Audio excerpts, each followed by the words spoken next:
We only have an hour, so we'll waste no time and introduce our special guest today, Education Minister with responsibility for SEND, Claire Coutinho, MP. Minister Coutinho, the MP for East Surrey. You came into post at the end of 2022 and you arrived at a very important moment just before the publication of the very long-awaited SEND improvement plan. So we'll be putting your questions to the Minister, and there will be a chance for you to put your own questions after that, but please put them, as Renata said, in the Q&A box. You can upvote questions if you want to have answered, and you should be able to use the chat section to chat amongst yourselves as well, but for questions, Q&A only. Our team is monitoring both of those and will select questions for us to put to the Minister. But first, Minister Coutinho is going to speak for 5 minutes about the plan and her hopes for what it will achieve. So over to you, Minister. Thank you for joining us. Thank you so much, and thank you everyone who has logged in. Just to explain a bit about myself. So before I did this role, I was actually Minister for Disabled People. So I really saw what happened in the system with adults if you don't get the early years and the school years right. So this is an area that I'm really passionate about. I also represent a seat which is one of the highest increases in needs anywhere in the country. So since I was elected in 2019, something like, a third of my surgeries have been meeting parents and families and spending lots of time with the council to really understand what's going on. So just to say, I find it a huge privilege to do this role. I know that particularly sort of for parents and families, the system in the past has been far too adversarial, far too much like you're fighting for the support that you need. And I hope that the reforms that we're going to be putting forward will go some way to address some of that balance. And really, there's different things that they're trying to do. The bit that I think is really crucial is trying to make sure that what's ordinarily available is improved. So in your school system, making sure that you've got the right teacher training, for example, making sure that you've got better early identification, looking at what we're doing in those really crucial early years as well. Also making sure that you've got the right specialist workforce in place. That's something we're working very closely with health on. And I think I'll just say that everyone here on this call will know that health is so crucial to all of these plans that we've actually published the whole report jointly with health. And we've been working very closely with them to make sure that we've got maximum buy-in from them as well on these plans, because obviously so much of what is needed is not just in education, it's also in the health and care space as well. And then setting out new national standards. I think one of the things that we found talking to parents, and we talked to lots of sort of parents, children, young people, and creating the reforms, is the inconsistency across the country was hugely varied.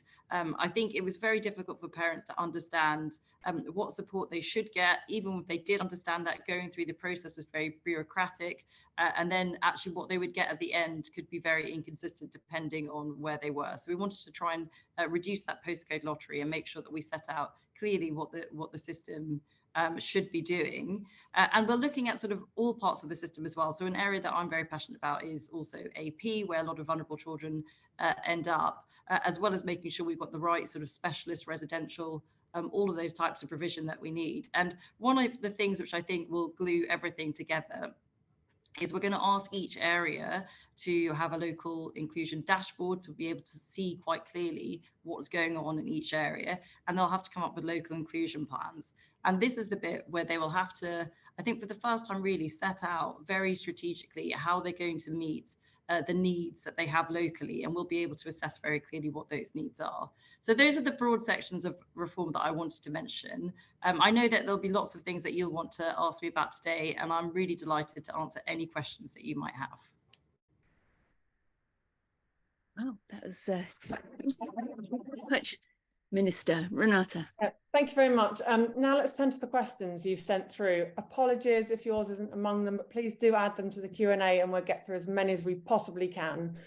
So first, when will we hear more detail about the plan, including who will be on the national and local boards, how you'll ensure people on it are representative, and how you'll make sure they include a range of parents and young people to ensure their voices are given as much value as LA voices? Well, just to start by saying this is something which is hugely important to me. So before I came into government as a minister, when I was a backbencher, I was actually writing a report on parents, because I think one of the things that we all need to do better in government is make sure that we're communicating with parents, including parents listening to what they need. Apart from anything, I think it's just been a very tough time for them. So this is really sort of central to one of the things that I believe in when it comes to the SEND space. And we've got two sort of opportunities in the boards, but actually in the creation of the report, we spoke to about 4,500 people just going around in events, talking to different people, and we had about 6,000 online consultation responses. So our whole sort of way of operating has been to try and make sure that we're speaking to lots of different people. And I know that we used you guys, Tania and Renata, to try and speak to some sort of seldom heard groups as well, and we'll keep doing things like that. But in terms of the national and the local boards, the national board will be setting out more details before the summer. And then the local partnerships, we're sending out more details in the autumns. But really, it's crucial to every single part of the programme that we're doing. For example, in terms of national standards, we're also going to make sure that we're talking to parents a lot. I'm going to spend a lot of my time, as I do anyway, talking to parents and children and young people as well, to understand what we should be doing and how it's going to land on the ground, because ultimately the whole point of what we're doing in the reforms is to try and make sure that we're improving that experience for parents and young people as well. Thank you, Minister. How do you make sure that parents know that participation in the areas that are testing the reforms is voluntary, so that you know, all their existing rights are intact? We've already been hearing that several LAs are telling parents, for example, that mediation is mandatory already. And so they're telling these people like Senko's are then surprised when they're told it's not. So how are you going to make sure that misinformation isn't getting out there? Well, I mean, firstly, let me be clear that mediation isn't going to be mandatory. So I think it would be interesting to sort of pick up on that example, perhaps separately with you, Tania, to find out what's happened there. But we will be working very closely with those areas. We'll be setting out guidance, for example, on the local partnership boards about how best to engage with parents. And any of the areas that we'll be working with the change programme, we'll be working under a regional expert partnership. So we'll be working very closely with them to make sure that everything is delivered as promised, and no rights are being changed. I think that is the very clear thing that I would stress. To change any legal rights, you would need to bring forward legislation. We don't have any plans to do that now. What we are doing, for example, around mediation, is not even testing mandatory mediation, which I don't think we'd be able to do without a legal change anyway, is we're trying to look at the best ways to have quality mediation. And you know, I know this was an area that people were quite concerned about. So if you don't mind, I might just sort of speak about that for a second, because I am very committed to mediation, partly because I see things like the family courts system. I worked on some of these areas when I was disabled minister. And I also sort of in my constituency work deal with a lot of parents of SEN children who themselves might have a special educational need themselves, or be struggling with literacy, or just simply don't not have that same ability for whatever reason to navigate the tribunal system. And I do understand sometimes when people are talking to me about mediation where it's not high quality, they feel like maybe it's just adding sort of time to this very precious time. It's adding more time to wait before you get that support that you need. But I think where you have really high quality mediation, what it can do is it can really support families and young people to get the tools that they need in a way that's free, in a way that's sort of easier to navigate than a tribunal system, in a way that can be much quicker. So we're going to look at that sort of quality of mediation to try and sort of work out how we can get people access to quality mediation as opposed to trialing the mandatory element. Thank you. Councils that have taken what's known as safety valve money have been told to reduce the HCPs and cut the use of specialist provision. How do you square this with the law? And what do you advise councils to do who may find themselves facing a situation where they might have to break the law in order to abide by the agreement conditions? Well, firstly, we don't tell anyone to do anything in Safety Valve. They come up with plans, and then we sort of ultimately assess and clear off their plans. And those plans have to go through our SEND advisors, who are sort of specialists, usually with sort of former school experience or former system, former experience dealing within the SEND system. And they won't sign off anything that isn't legally compliant. So no Safety Valve agreement would not be legally compliant. And one of the things they look at is whether this is going to improve things for young people.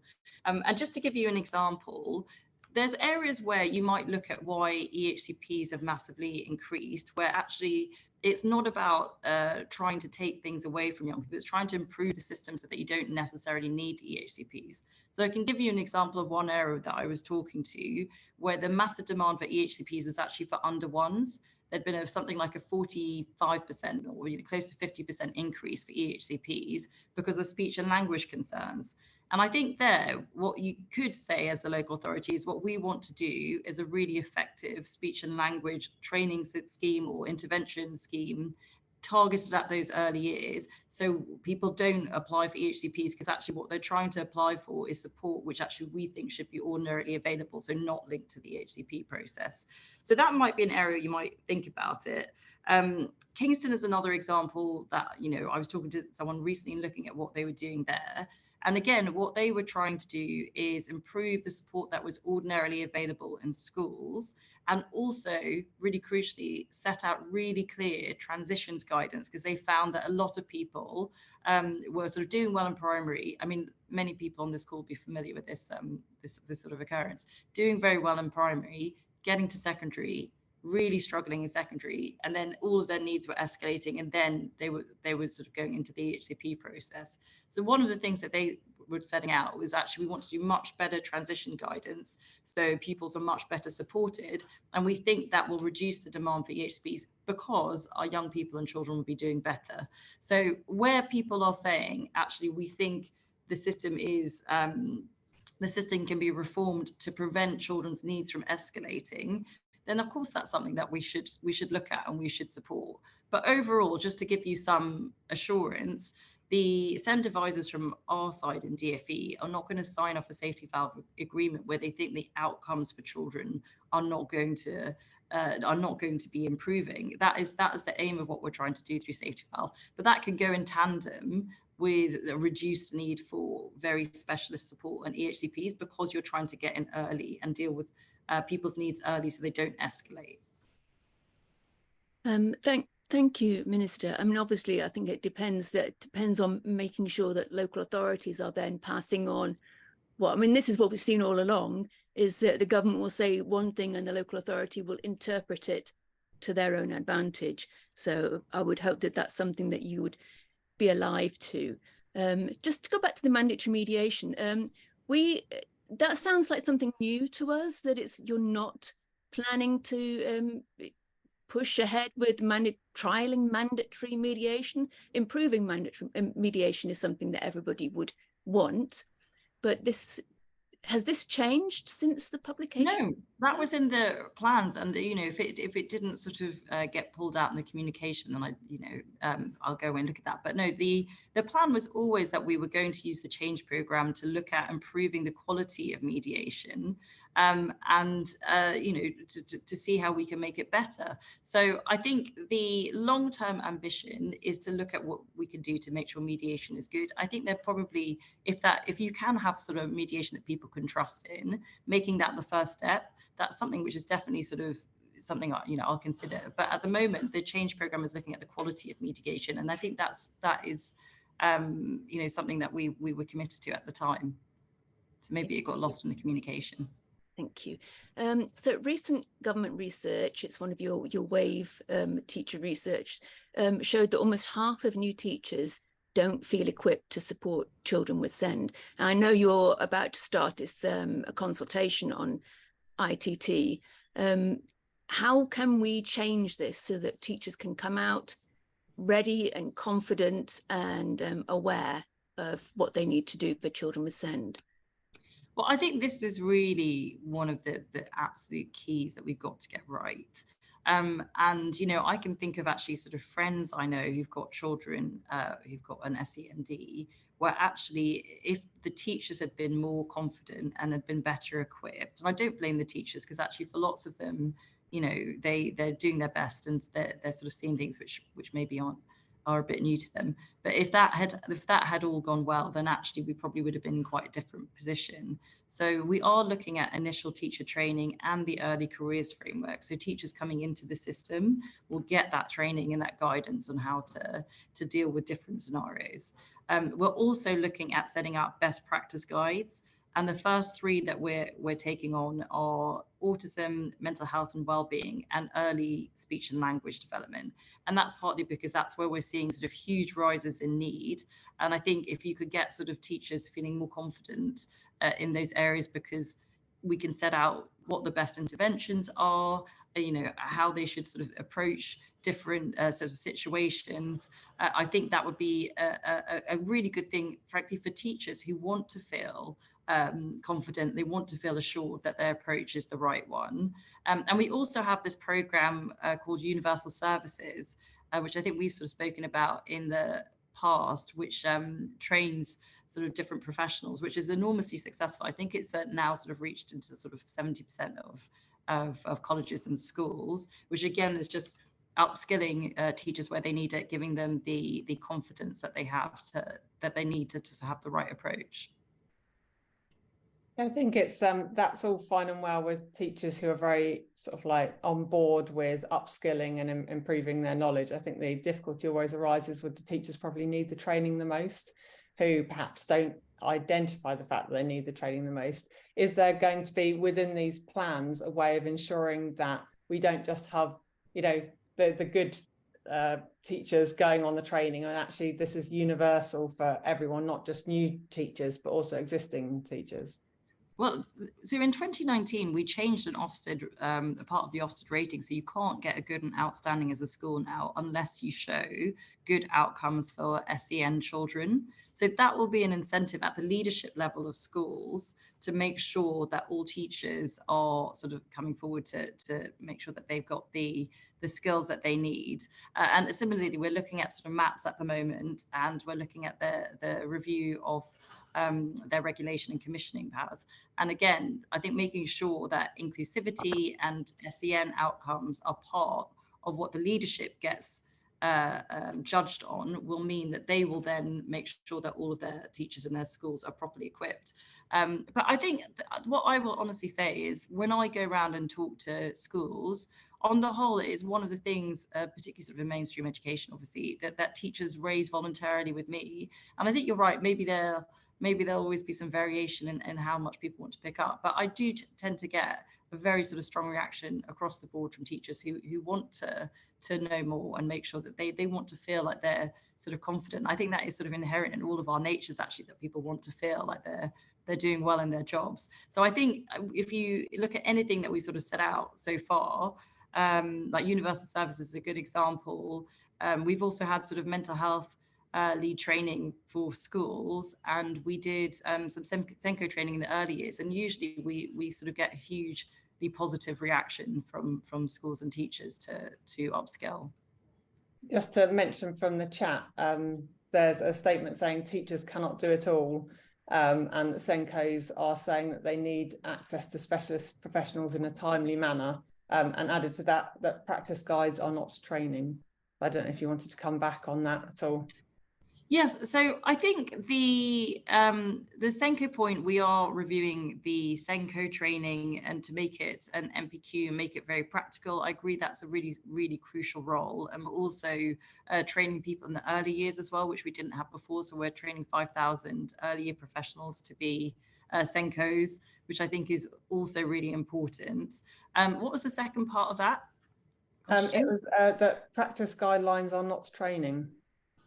So I think the best practice guides will be very helpful. You're right, they're not exactly training, but then I think actually setting out the in best possible evidence base is really the bit that's missing at the moment. If you think about training, the most useful thing is to know what's working. So I think that will be very helpful. And actually, usually when I go around and ask people what they need, they want to know what works. At the moment, there's so many different things that people can try. And I think trying to pull all that together, working with the brilliant organizations who are already doing very well in this space will be very helpful.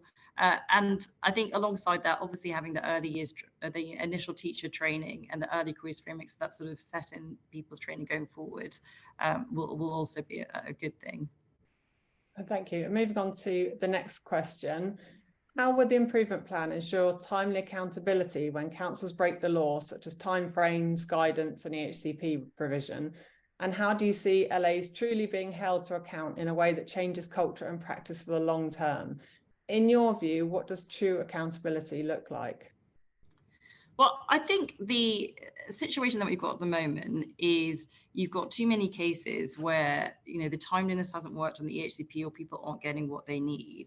What we've tried to do in this report, though, is we haven't changed any of the accountability function of what's set out in the law, in the Children and Families Act. We haven't weakened any of those things. We haven't tried to water them down. We've kept that accountability as it is. In some ways, we've actually strengthened it because we've changed the Ofsted area, the way that we inspect areas, and we've tried to make sure that parents and children's experiences are much more at the heart of that inspection. We've also included things, for example, like a social care inspector for the first time. So we've actually probably strengthened accountability. But what we've tried to do is look under the bonnet to try and understand why local authorities aren't delivering. So I myself have spent hours with my own one going in, trying to understand. Because if you think about what's happened, we have increased the level of funding in the high needs block by over 50%.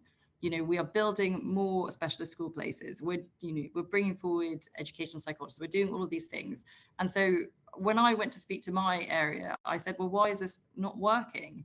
And I think the truth is there is a bit of upskilling SEN caseworkers and councils. That's something that I'm very passionate about, which we have got in the reform. So better guidance and training for SEN caseworkers and councils. But there's a second bit of trying to understand, okay, well, what is the delay about? Sometimes it's about not being able to access educational psychologists. And so we're increasing the number of educational psychologists coming through the system over the next couple of years. Sometimes it's about not being able to access the specialist workforce, which is why we're doing the joint health strategy with on exactly that. So looking at OTs and SALTs and making sure that you've got the right people in the system to be able to deliver and come and do assessments. So I think it's trying to understand. Sometimes it's about not having exactly the right sort of places nearby, which is why we've got the £2.6 billion that we're spending on increasing the specialist school places and also getting areas to do those local inclusion plans so they again can assess needs locally and make sure that they're meeting those needs. So I think what we're trying to do is making sure that the accountability is there, but also trying to understand if they haven't been delivering, why is that? I don't think just sort of saying to councils do better is enough. I think you also have to make sure that they're equipped to do better as well. And that's what we're trying to do in the overall reforms. Thank you.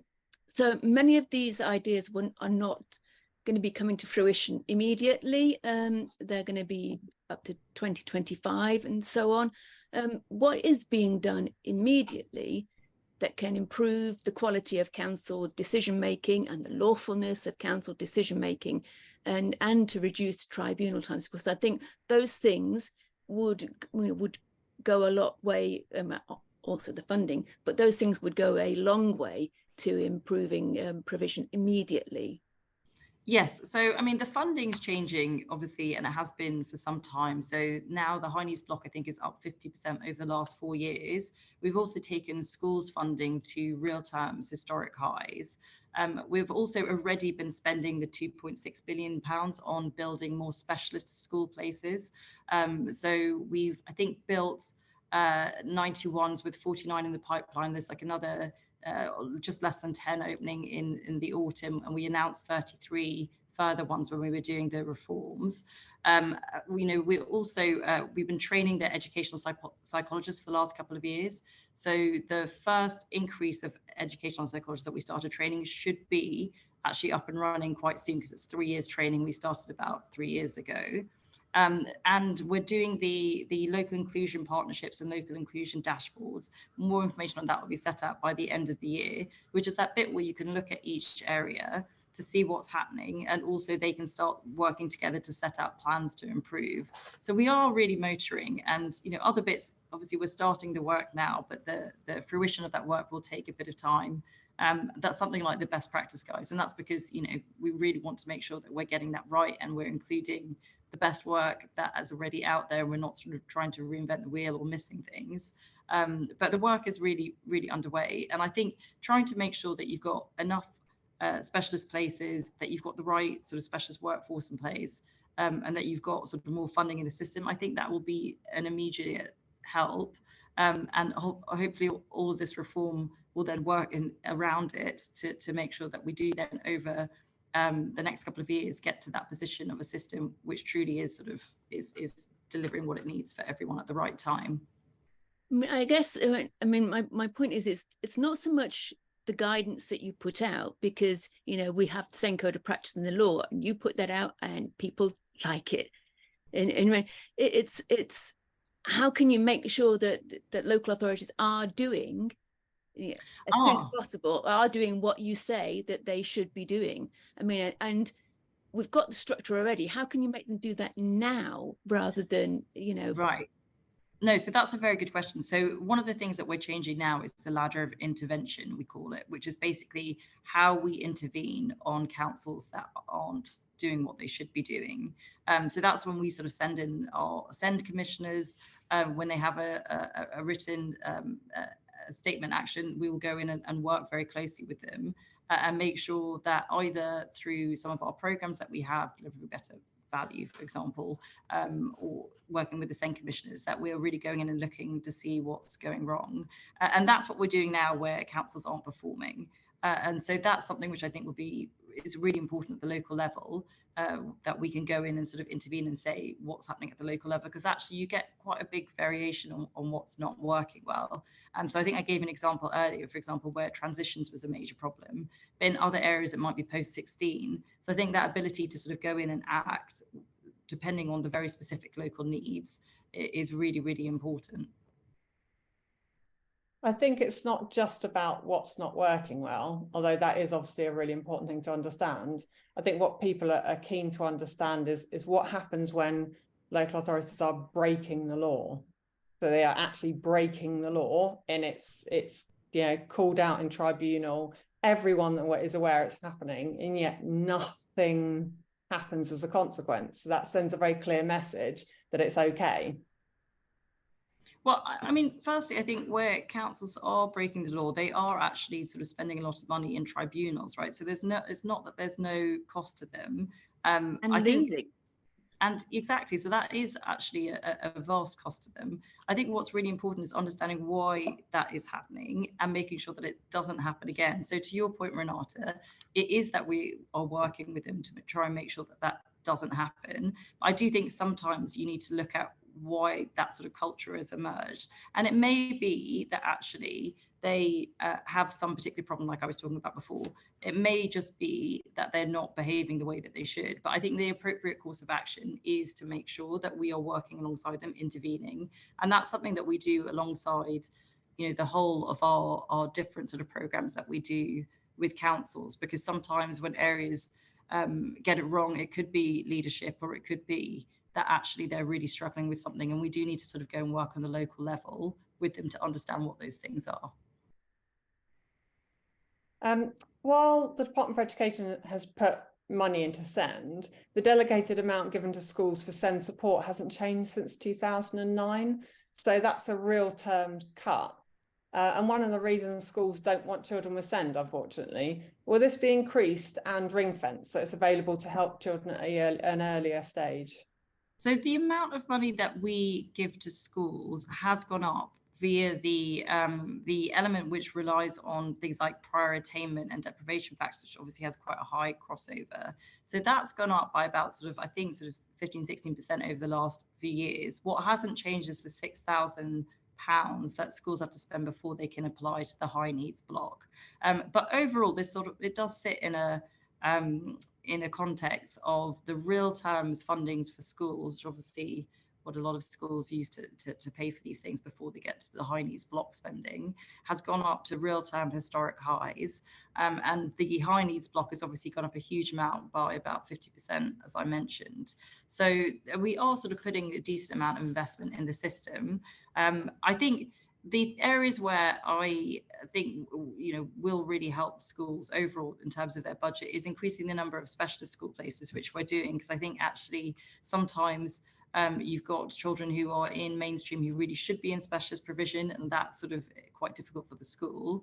And then also making sure that schools feel confident to address conditions that are arising, where actually if you can sort of, like I said before, if you can de-escalate and make sure that children are supported earlier on, then you don't have as many sort of needs for you don't have as many sort of high needs for the school to pay for. But overall, the funding, there's very few areas of government which overall have sort of gone up so much as the high needs block. So we are putting in significant investment into this area. And of course, we'll continue to work really closely with schools and teachers as we do so to try and make sure that the system can function. But SEN support isn't high needs block, it's the delegated funding. And specifically ring fencing it. I know the DfE isn't keen on ring fencing in general, but it would stop schools spending it on other areas that, you know, that they need improving, such as, you know, toilets or whatever else, to ensure and to make sure that the SENCO gets that money as well.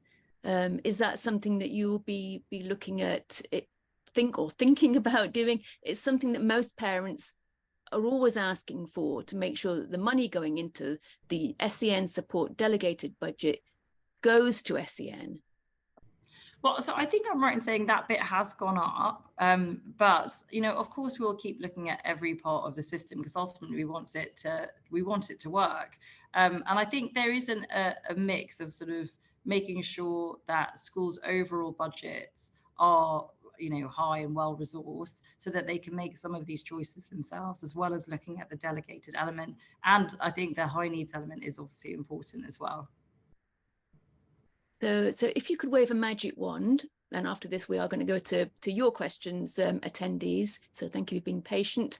If you could wave a magic wand and change one thing today to improve SEN provision, what would it be?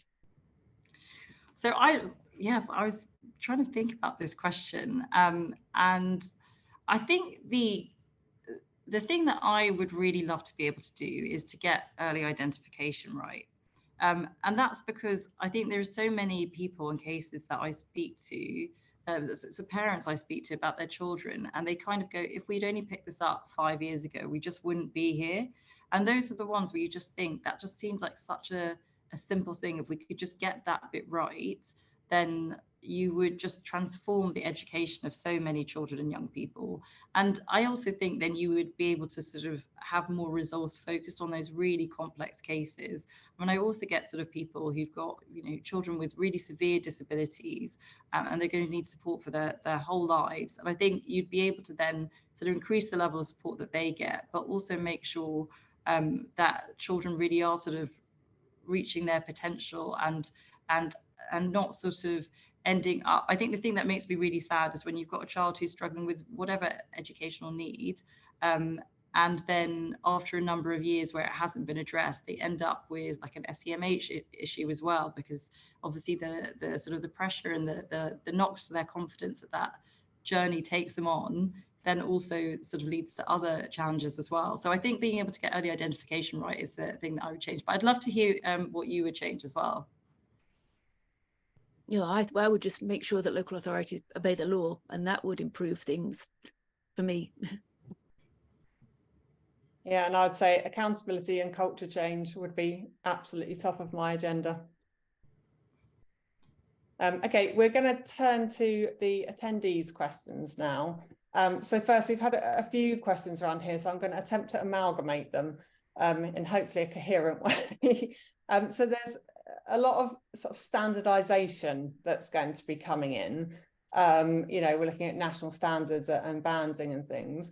And the questions are asking around sort of children and young people with very specific needs. So perhaps Gypsy, Roma, travelling communities, or looked after children, and how specific needs of groups will be identified and supported when there are these kind of like standardizations coming in across the board. How are you going to ensure that groups with very specific needs aren't missing out because, like, you know, it's going to be more of a one-size-fits-all approach? So, I mean, this isn't meant to be, so standards aren't about sort of setting maximum standards. These are about sort of setting minimum standards, about setting out what good looks like. I mean, we're just talking about culture change. It's about making sure that teachers know, you know, whichever part of the system knows what good looks like and whose responsibility it is. But it isn't about saying in every situation you must do X and only X, because I think the one thing that we all know about the SEND system is that what's really crucial for SEND pupils is a level of flexibility, because actually something which will work very well with one pupil with a particular type of SEND is not going to work well for another one. So this is really about sort of setting out, again, what we know from the evidence looks you know, to be the most successful, but ensuring there is a level of flexibility. So if someone has a particular special need and looked after children, for example, if you're in particular parts of that system may struggle really with attachments, with you know, things like that, then you also need to be obviously addressing their specific needs as well. So the problem is when you have minimum standards, what you hope is that people will excel those, but unfortunately in our experience we're lucky if they even come up to minimum standards. So just to keep that in mind, I definitely will. have the more complex children, that actually they do end up falling through the cracks, because you're relying again on this culture of people actually going the extra mile and seeing it child and family first rather than budget first, which is unfortunately quite often how local authorities operate. So I do take that challenge, Renata. We will make sure we keep looking at that sort of culture to make sure that isn't happening. But I hope that, just to give people some assurance, again, the thing that we've baked into schools' assessments is that they have to get good outcomes for their children with SEND. So it isn't enough just to deliver a minimal standard and say, right, I've done my bit, because that's actually not what you're being judged on. What you're being judged on is the outcome, and you have to show that those outcomes are improving. But I take your point about making sure that all of these things are having their consequences as we intend them to. There's a question here. Why is alternative provision being equated with SEND? There shouldn't be any assumption that children and young people with additional needs are destined to end up in generic AP settings. And I think it's a concern that we also have, that it just seems that if, you know, a school can't cope with the child, instead of assessing them and putting them in the right pathway or giving them the support, they would just shunt them off to AP. And this kind of gives them the green light for that. So we're looking at, you know, how can you ensure that isn't going to happen? And AP does not necessarily mean, or SEND does not necessarily mean AP, right? No, so it's not about equating them, but I do think it's important to recognise that they're part of the system, because 80% of, I think, the young people in AP have an SEN, and we do know that children and young people, as you say, sometimes get sort of transitioned into there, and we need to look very carefully about what's happening in AP, because it does affect the cohort of children and young people who've got SEND. And I think the things that we've set out in the report is that actually, ideally, AP should be majority used as a sort of transitional ground back into school, where something sort of happened and a child needs something which is a bit different, a bit sort of more a flexible, bit more specialist, whatever that might be. Then that should be a very clear pathway back to the setting that they were in, or the right setting for them. There will be some children and young people who need maybe a different approach, maybe if they're a bit older, for example, and they're sort of transitioning out into post-16. But this is really about making sure that AP isn't used as a dumping ground, frankly, that it's used as something which is specialist and high quality, again, to be improving outcomes for those young people.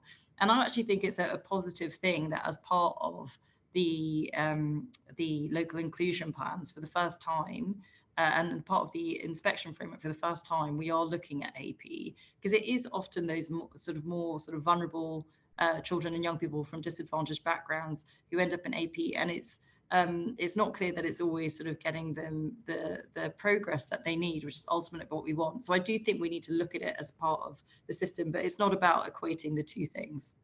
I mean, I would, with my magic wish, I would also ask that before any child is moved to AP, that they have to undergo a statutory assessment.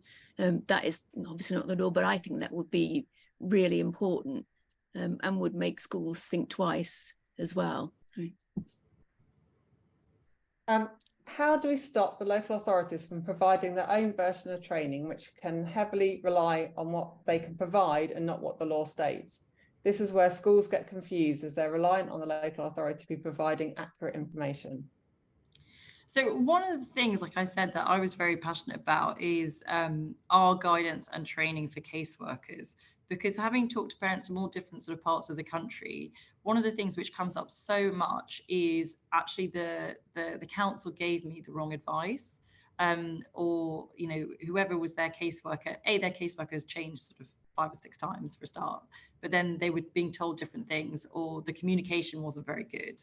And that's where I think we should be doing more and making sure that our guidance and training for SEN caseworkers is better, because actually the first, or, you know, one of the longest relationships that the parent's going to have is with that council representative, saying this is how we can get you through this really difficult moment and get you the support, and this is what your rights are.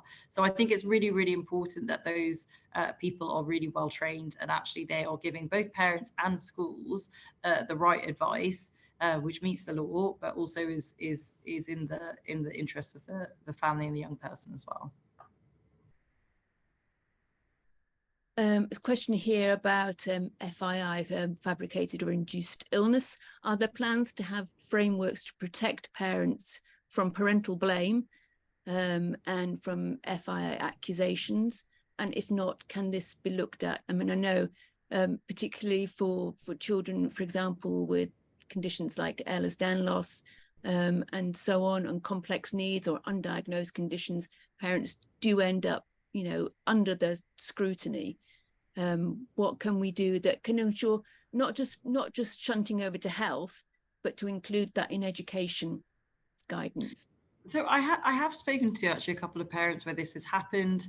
I think in one of them, it seemed, you know, it really did seem very sort of shocking to me that it had been raised. I think it was a sort of the situation and the quality of the people they were dealing with, to be honest. And yes, it is something that I'm concerned at. I think where I've seen it sort of be talked about with parents has actually been with the 2 of them with disadvantaged families as well. So I don't know whether that's a greater risk.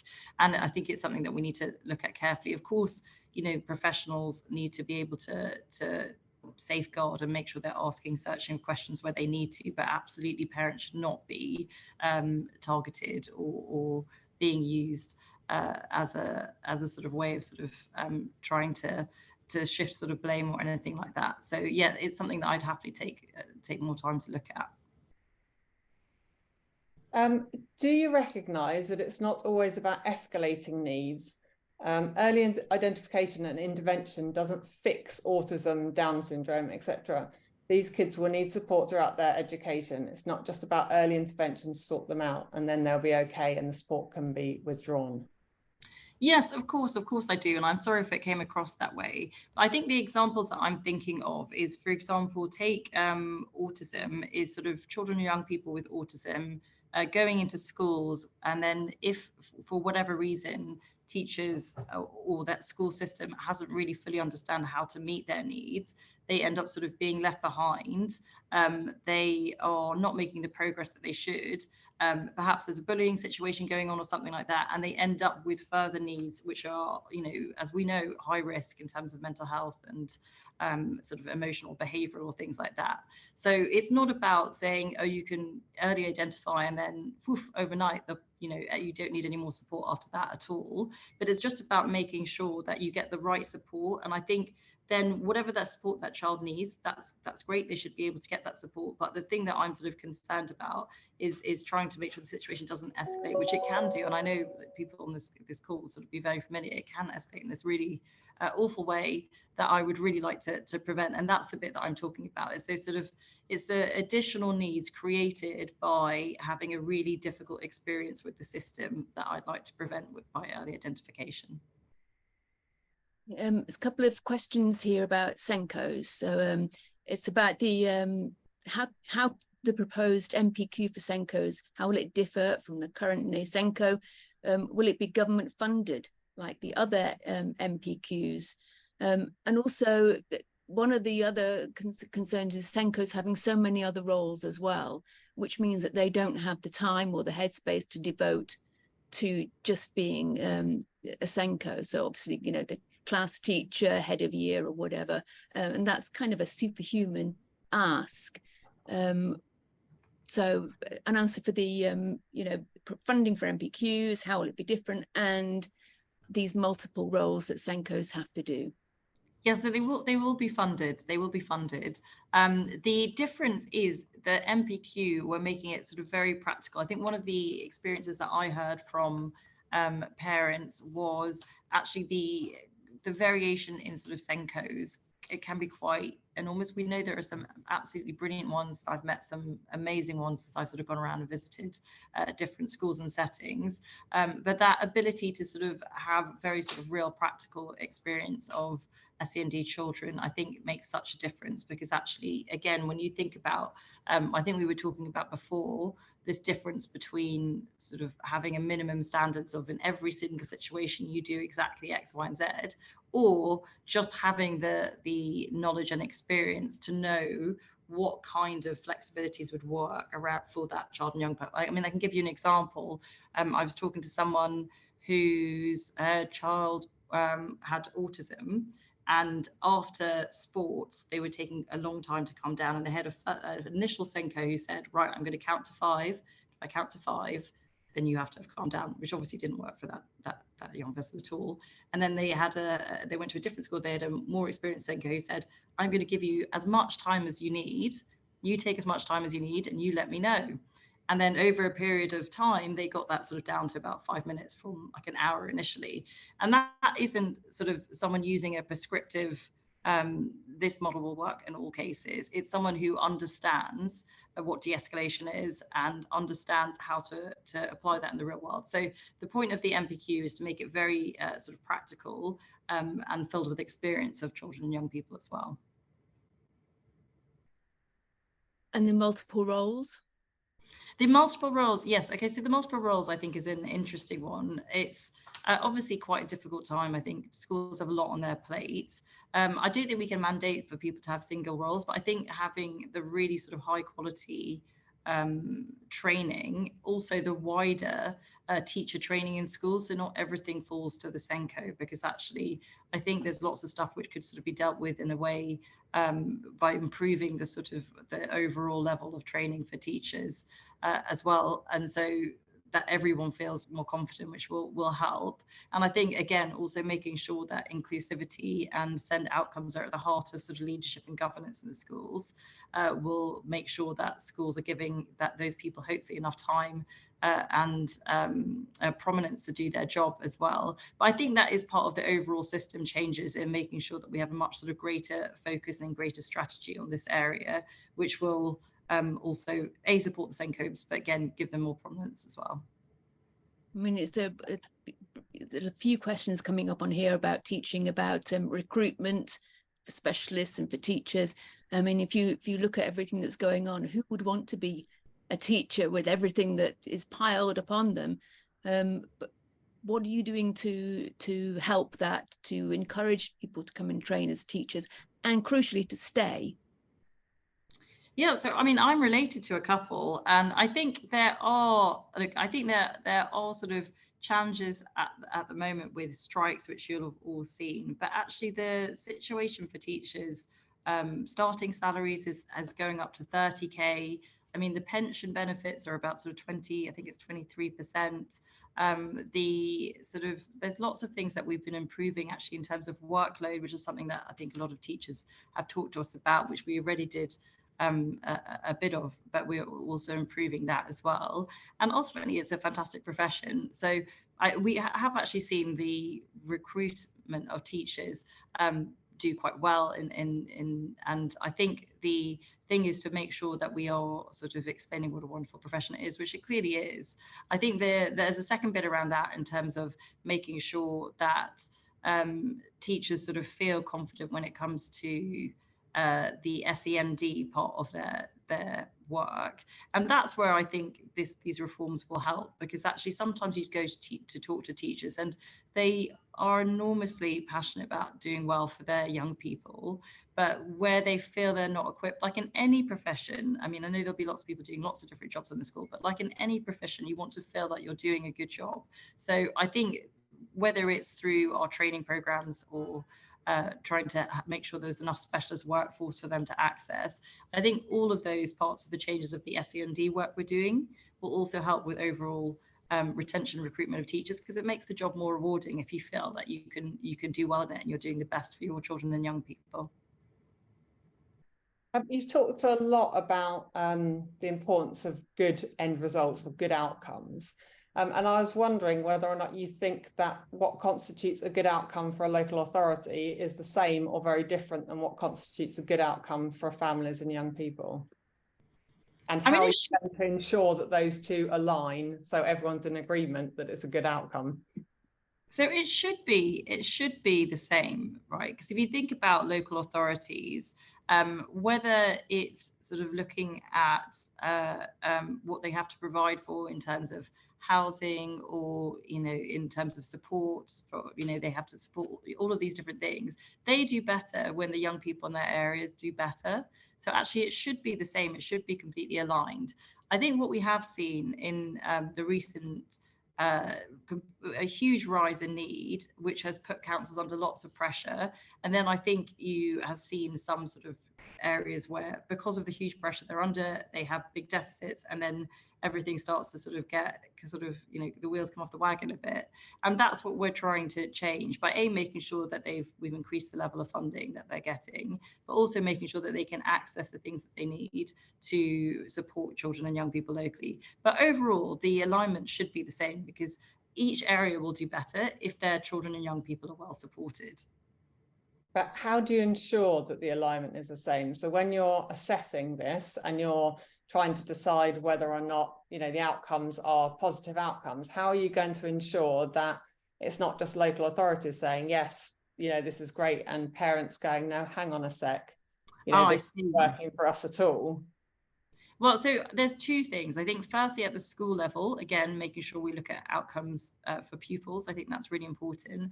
And at the area inspection level, we have changed that to make sure that the experience of families and children is included in the area inspection. So that's the new way that councils, along with all of their sort of delivery partners in an area, are going to be inspected to be assessed on whether their SEND work is good or not. And on the basis of those inspections and what we're finding out from our local inclusion dashboards, we'll then be using that intervention ladder I talked about earlier, where we go in and help different areas improve. So that sort of system of scrutiny is all aligned to the experience of parents and families, to make that sits at the very heart of it, to make sure that we're hearing that so that we can then respond when needed. A question about FE. One person who's saying here that colleges are only offering a limited number of courses with little progression, which means that their EHCP will finish at 18 or 19 and they're not ready or suitable for a supported internship. How can we support FE colleges to broaden their post-16 offerings? Well, I actually went to see a Centre of Excellence FE college recently called Western College, who were doing the most amazing things in terms of setting people up for jobs, for independent life. So I think there is a bit of sort of best practice sharing to be done. I mean, they were training them up on sort of a variety of sort of digital tools. They were getting them to work in sort of small groups to create sort of small local enterprises and then helping them sell their services into bigger businesses. It was really amazing. There was one child I met who'd been working on their digital skills, and then they helped them get a job as a sort of special FX in a special effects role. So I think that careers pathway is really important. We are setting out transition guidances. One of the areas that I want to include is particularly the sort of post-16 area, particularly from FE colleges as well, which I think is really important. And I think also making sure that you've got things right, like the DWP adjustment passports, which is something I looked at in that department. I think that's really important for FE colleges and anyone in that sort of career transition pathway to be able to understand. And also making sure that we have more supported internships, which frankly I think is a really good thing. We've doubled the amount that we're spending on supported internships as well. So I think looking at all of those things is part of our work that we will do with FE colleges, and you know, where we might set out national standards, for example, is making sure that we can do that better. Okay, we have a last question, very briefly, and please squeeze it in. How can a postcode lottery be avoided when provision in the growing number of safety valve councils is already being severely and unlawfully rationed?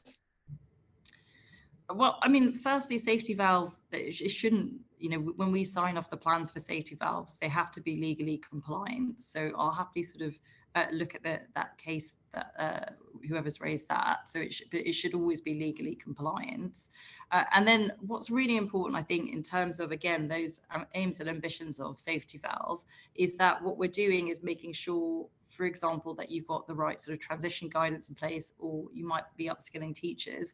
But what it's about is not about sort of cutting provision where needed. It's about trying to make sure that a system is providing the right thing for children and young people at the right time, so you can meet their needs then, rather than having cases escalate into the HCP system, which otherwise actually would have not. So that's what the system is meant to be about. And that is something that we should aspire to for all areas. But I'll happily sort of take away the area that you've pointed out where you think they're not being legally compliant. No, thank you very much. We need to bring the questions to a close now, as unfortunately the hour has flown past. And we'd like to invite the Minister to take 2 minutes to reflect on what she's heard today. Well, thank you so much. I really appreciate all of your questions, and I'll ask Tania and Renata to send over the ones that you put in the Q&A that we didn't get to, just so I can see those as well. I'd just say it's really enormously helpful for us. I hope you've seen from some of the answers and also the conversation that we've been having that the experience of families and parents and children and young people really is at the heart of what we're trying to strive towards here. And so hearing from you is enormously important. I've heard a lot about accountability, about just making sure that local authorities are delivering what's set out in the law. Hopefully you've heard from us a bit about how we're trying to get that done. And also, I think just make sure that what is ordinarily available before you even get to the LA system is also improving. So I hope this is just the beginning of the conversation. As said, we've already talked to sort of thousands of people coming up to the reform, but that's just the beginning, because obviously now we have to deliver on everything. And I know I'll be working with Tania and Renata very closely. So please do keep sort of feeding into them. They do a tremendous job. You do a tremendous job by letting them know what we should be doing a tremendous job on, and hopefully we'll be able to close the circle by delivering for all of you. But I hope, like I said, it's just the beginning of a conversation, not the end. Thank you, Minister. Before you leave, everybody, there will be a brief survey, I hope, about how useful you found the webinar. So if it does come up, please take a moment to fill it in. So it's just time to say a massive thank you to our team for their help, to everyone attending, and of course to Minister Claire Coutinho for her time and answers today. We really appreciate you coming and talking to people. Unfortunately, it wasn't a brilliant time for everyone, but we will be making this recording available so anyone can watch it. So once it comes out, please do share far and wide so everyone can see the Minister's answers. And thank you, and enjoy the rest of your day. Thank you. Thanks.